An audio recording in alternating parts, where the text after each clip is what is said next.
नमस्कार, knocking-news.com में आपका स्वागत है। मैं हूं गिरिजेश वशिष्ठ। पुलिस से क्यों दूर रहना चाहिए और जो अक्सर ह्यूमन राइट के मसले आते हैं, मानवाधिकार के मसले आते हैं और जो लोग कहते हैं कि पुलिस को पूरी पावर मिलनी चाहिए, जल्दी न्याय हो जाता है, जिसको चाहे गोली से मिलाने का अधिकार मिल जाना चाहिए, उनके लिए आज की ये कहानी है।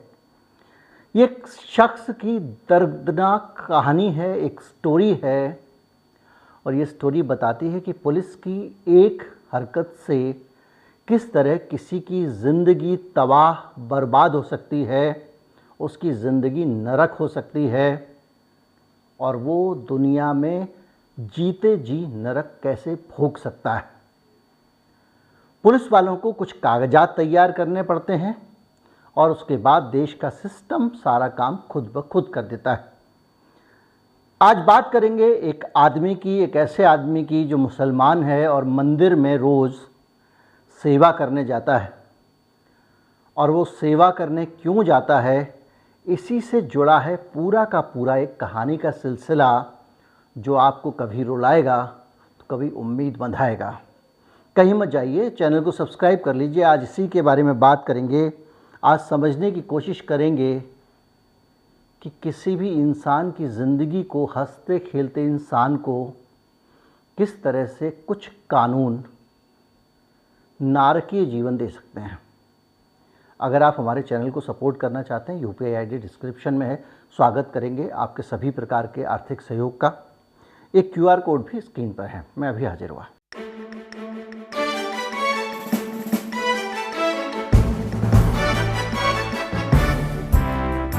कहानी चांद मोहम्मद की है। चांद मोहम्मद, अगर आप बरेली जाएंगे तो बरेली के बाहर, बरेली उत्तर प्रदेश का एक शहर है जिसके बाहर एक मंदिर है और चांद मोहम्मद को आप कभी भी वहाँ पे सेवा करते हुए देख सकते हैं।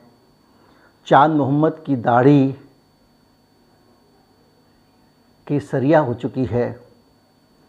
उसके मेहंदी का रंग उसकी सफ़ेद दाढ़ी को कम उम्र में भी बूढ़ा होने से छिपा रहा है। बात 2009 की है और आज चांद मोहम्मद के साथ में सिर्फ उसके 2 बच्चे हैं। चांद मोहम्मद से कोई भी नातेदार, रिश्तेदार कोई वास्ता रखना नहीं चाहता है।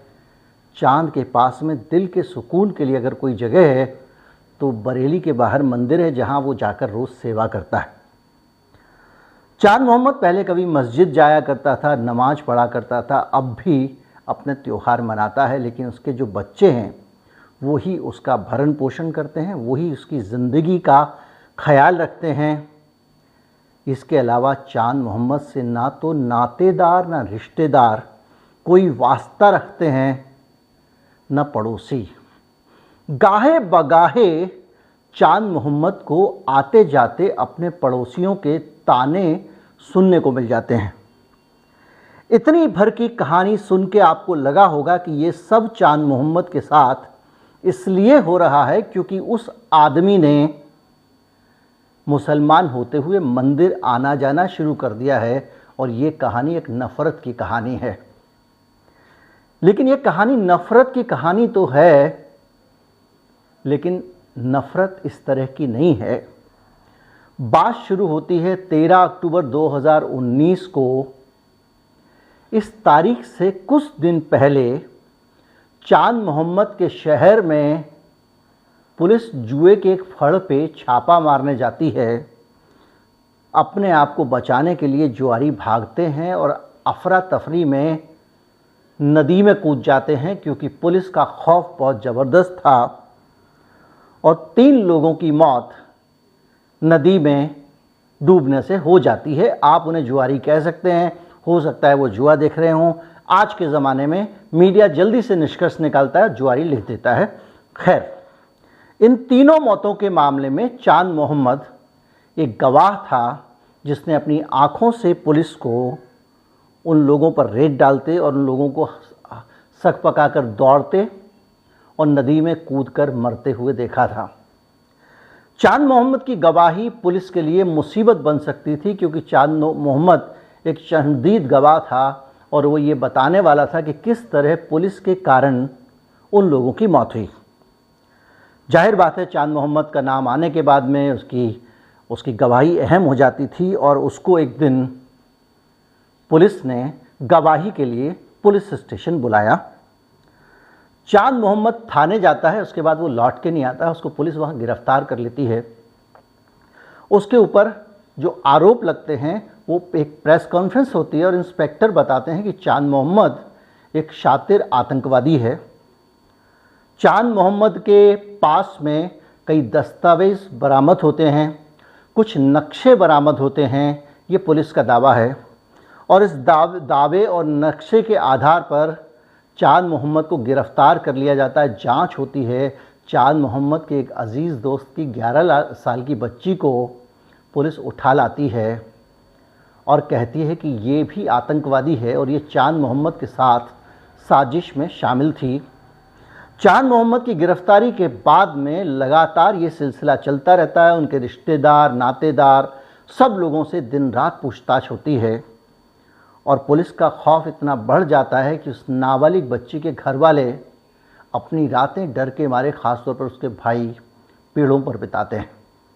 चांद मोहम्मद की ये खबर एक नेशनल अखबार ने प्रकाशित की है और जब उसके घर वाले वहाँ पर पेड़ों पर अपनी रातें बिता रहे होते हैं तो चांद मोहम्मद के ऊपर पुलिस की हवालत में टॉर्चर चल रहा होता है। पुलिस के लोग बुरी तरह से चांद मोहम्मद को पीट रहे होते हैं और इतना पीटते हैं कि चांद मोहम्मद पुलिस से कहता है कि आप मुझे गोली मार दीजिए पर मुझे टॉर्चर मत कीजिए। आप जो कहेंगे वो गुनाह मैं कबूलने को तैयार हूँ। और चांद मोहम्मद के ऊपर इसके साथ ही पुलिस कुछ और गुनाह लाद देती है। चांद मोहम्मद के ऊपर आरोप लगता है कि वो बम बनाने का काम कर रहा था। बम बनाने का सामान भी बरामद होता है। सिर्फ इतना ही नहीं, पुलिस दावा करती है कि चांद मोहम्मद की तलाश अमेरिका और भारत की सरकार कर रही थी। ये इतना बड़ा आतंकवादी है। यहाँ तक की पुलिस कहती है चांद मोहम्मद पाकिस्तान गया था और ट्रेनिंग लेकर आया है। इतनी सारी कहानियाँ हम अक्सर, मैं इस कहानी को विराम दे के 2 मिनट कुछ कहना चाहता हूँ। अक्सर अखबारों में इस तरह की कहानियाँ हम सुनते हैं, हम देखते हैं कि किस तरह से लोग पकड़े जा रहे हैं, किस तरह से ये आतंकवादी पकड़ा गया, वो आतंकवादी पकड़ा गया। सोशल मीडिया पे इन कहानियों से प्रभावित होकर, पुलिस की इन स्टोरीज से प्रभावित होकर लोग लिखते हैं इनको देखते ही गोली मार देना चाहिए। लोग लिखते हैं कि देश के गद्दार हैं। लोग लिखते हैं न्याय में देरी होती है। लोग लिखते हैं कि सुप्रीम कोर्ट, हाई कोर्ट में जाओगे ये बच जाएंगे, मार दो। ये सब बातें हम करते हैं, लेकिन चांद मोहम्मद की कहानी हमको बहुत कुछ कहती है। वो चांद मोहम्मद जो वहाँ मंदिर में सेवा कर रहा है, वो चांद मोहम्मद एक कभी बड़ा आतंकवादी समझा गया।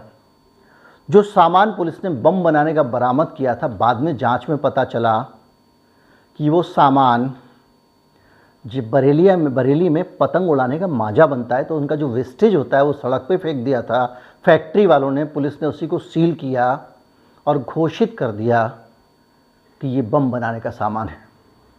चांद मोहम्मद को और उस लड़की को सूरत ले जाया जाता है। वहाँ उसका नार्को टेस्ट कराया जाता है और ना तो नार्को टेस्ट में कुछ निकलता है, ना बम बनाने का सामान सही बरामद होता है। और तो और जब जांच आगे बढ़ती है तो पता चलता है कि जो आपत्तिजनक आतंकवादी साहित्य चांद मोहम्मद के पास से बरामद कराया गया था और जो नक्शे बरामद कराए गए थे, उनको वो पढ़ भी नहीं सकता था क्योंकि वो निरा अनपढ़ था। अदालत ने ये जांच की और जांच करने के बाद चांद मोहम्मद को 2014 में 5 साल की यातनाओं के बाद बरी कर दिया। चांद मोहम्मद बरी हो जाता है और इस पूरी खबर में जहाँ दर्द है, तकलीफ़ है, जहाँ निराशा है, किसी को लग रहा होगा कि किस तरह से अल्पसंख्यकों को आतंकवाद के नाम पे फंसा देते हैं, वहाँ पे एक आशा भी है। आशा ये है और आस ये है कि चांद मोहम्मद तो जा रहा है, मंदिर में सेवा कर रहा है, यानी इस देश में जो भाईचारे की बागडोर है वो टूट नहीं रही है। चांद मोहम्मद को बचाने वाले का नाम आप सुनेंगे तो और दिल को अच्छा लगेगा। नाम है योगेंद्र गुप्ता। ये वो वकील है जिसने लगातार पुलिस की सारी साजिशों और षड्यंत्रों का खुलासा किया। सारे मामले को सामने निकाल कर लाया और अदालत के सामने साबित कर दिया कि चांद मोहम्मद बेकसूर है। लेकिन कहानी यहाँ 2014 में चांद मोहम्मद के रिहा होने से ख़त्म नहीं होती है। चांद मोहम्मद के रिहा होने के बाद भी कहानी ऐसी ही चलती रहती है, उसकी सज़ा ख़त्म नहीं होती है। और उसकी वजह है हमारे देश का मीडिया। हमारे देश में चोरी के आरोप में कोई पकड़ा जाता है तो हेडलाइन लगती है चोर पकड़े गए। आतंकवाद के आरोप में कोई पकड़ा जाता है तो हेडलाइन लगती है आतंकवादी पकड़े गए। और जब चांद मोहम्मद को पकड़ा गया था तो टीवी चैनल्स ने उसके सारे किस्से सजीव उस तरह के बना दिए थे जैसे कि वो वहीं मौके पर सब कुछ देख रहे हों। जो पुलिस कह रही थी वो पुलिस का बयान था, अदालत में पुलिस का आरोप था, लेकिन मीडिया ने उसे सबूत के तौर पर पेश किया। इसका नतीजा ये हुआ कि 5 साल बाद जब चांद मोहम्मद छूट कर आता है तो उसके सारे रिश्तेदार उससे नाता तोड़ लेते हैं। उनको लगता है कि ये आतंकवादी है। कल के दिन पुलिस फिर पकड़ेगी, जैसे दोस्त की बच्ची को उठा कर ले गई थी। कल के दिन अगर हमारे घर में तलाशी लेने आ गई तो हम क्या करेंगे? इसलिए सारे रिश्तेदार, जाहिर बात है उसके रिश्तेदार मुसलमान ही होंगे, उससे नाता तोड़ लेते हैं। उससे नाता बनाता है एक हिंदू वकील जो लगातार उसके लिए लड़ता है और चांद मोहम्मद को जीत दिलाता है। लेकिन चांद मोहम्मद का संघर्ष सिर्फ रिश्तेदारों से नाता टूटने से ख़त्म नहीं होता। उस इंसान को आज भी नौकरी की तलाश है। वो जहाँ काम के लिए जाता है उसे ठुकरा दिया जाता है। एक झूठा आरोप आज भी उसका पीछा कर रहा है। उसके माथे पर पुलिस ने आतंकवादी लिख दिया था, अदालत ने बरी कर दिया है, फिर भी वो आतंकवादी है। वो जहाँ जहाँ जिस जगह मदद की गुहार के लिए जाता है उसके साथ यही होता है। उसके बच्चे अगर उसका ख्याल ना रखें, वो मंदिर जो बरेली शहर के बाहर है अगर चांद मोहम्मद को अपने चबूतरे पे बैठने और सेवा करने का मौका ना दे तो ये चांद की जो कहानी है बहुत दर्दनाक तरीके से ख़त्म भी हो सकती थी।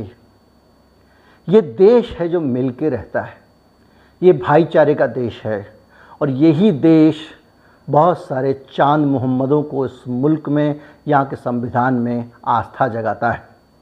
इस देश के कानून के लिए, इस संविधान के लिए चांद मोहम्मद गवाही देने वाला था। देश के नागरिकों के प्राण गए थे, चांद मोहम्मद कानून की मदद करना चाहता था।